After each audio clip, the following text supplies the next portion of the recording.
வன்கொடுமை செய்து நாசமாக்கப்பட்டாள். ஆனால் இதே போன்றுதான் நாமக்கல், மதுரை, திண்டுக்கல் என்று பல மாவட்டங்களிலும் பல வன்கொடுமைகள் நடந்து கொண்டுதான் இருக்கின்றது.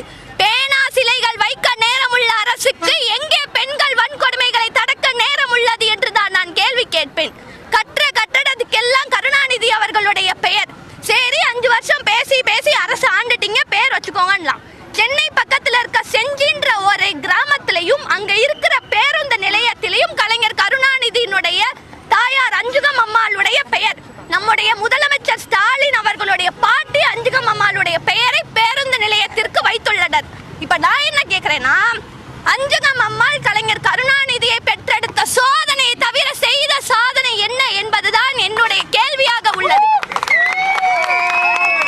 அப்படிப்பட்ட தாயாருக்கு ஏன் பேருந்து நிலையத்தில் பெயர் வைக்கிறீர்கள்? இப்போ இதே மாதிரியே உதயநிதி ஸ்டாலின் அவர்களும் என் தந்தை போலயே நானும் பாட்டிக்கு பெயர் வைக்கிறேன்னு சொன்னா எந்த பாட்டி பேரை வைக்கிறது? எத்தனை பாட்டி பேரை வைக்கிறது? இதைதான் நான் இங்கே கூற விரும்புகின்றேன். அடுத்து உதயநிதி ஸ்டாலின் அவர்கள் கட்சி சேர்ந்த உடனேயே அமைச்சர் பதவி, அதாவது இளைஞரணி மாநில தலைவராக பொறுப்பேற்றார். மாநில தலைவராக பொறுப்பேற்ற 2 மாதத்தில் எம்எல்ஏ சீட்டு, அடுத்த 3 மாசத்துல அமைச்சர் பதவி, அடுத்த 4 மாசத்துல துணை முதலமைச்சர் பதவி. இதுல கட்சிக்காரங்க எல்லாரும் கேக்குறாங்க, நேத்து வந்தவங்க எல்லாம் இன்னைக்கு கட்சி ஆரம்பிக்கிறாங்க. இதேதான் நானும் கேக்குறேன், நேத்து தானேங்க வந்தாரு உதயநிதி ஸ்டாலின், இன்னைக்கு துணை முதலமைச்சரா எப்படிங்க இருக்காரு? இதுதானேங்க நான் கேட்க விரும்புறது.